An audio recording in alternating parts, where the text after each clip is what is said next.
Ukraine সফর করছেন ব্রিটেনের প্রিন্স হ্যারি। রাশিয়ার সাথে চলমান যুদ্ধে আহত ইউক্রেনীয় সেনাদের পুনর্বাসনে সহায়তার উদ্যোগ নিয়ে ব্রিটেনের রাজা চার্লসের ছোট ছেলে এখন কিয়েভ সফর করছেন। প্রিন্স হ্যারি এখন রাজকীয় দায়িত্ব পালন করছেন না, কাজ করছেন তার দাতব্য সংস্থা ইনভিক্টাস গেমস ফাউন্ডেশন নিয়ে। এই দাতব্য সংস্থা যুদ্ধে আহত সামরিক কর্মীদের জন্য একটি আন্তর্জাতিক ক্রীড়া ইভেন্ট পরিচালনা করে। ইনভিক্টাস গেমস ফাউন্ডেশনের একটি দলও ইউক্রেনে আছে। তাদের সবাইকে নিয়ে কিয়েভে নিহতদের শ্রদ্ধায় নির্মিত অস্থায়ী স্মৃতিস্তম্ভে যান হ্যারি। সেখানে আবেগাপ্লুত হয়ে পড়েন প্রিন্স হ্যারি, চোখে জল দেখা যায় তার।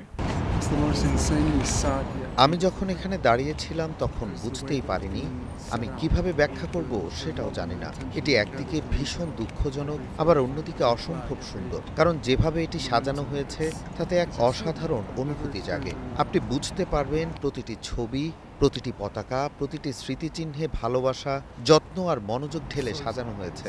এটি সত্যি অসাধারণ। আমার জীবনে এরকম কিছু আগে কখনো অনুভব করিনি।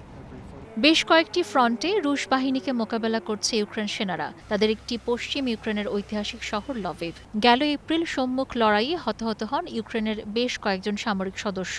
জখম বেশ কয়েকজনকে দেখতেও যান প্রিন্সেস ডায়ানার ছেলে। এবারই প্রথম নয়, এই বছর দ্বিতীয়বার ইউক্রেন সফর করছেন হ্যারি। ইনভিক্টাস গেমস ফাউন্ডেশন প্রতিষ্ঠার আগে ব্রিটিশ সেনাবাহিনীতে 10 বছর দায়িত্ব পালন করেছিলেন Harry. Sabina Sultana, star news.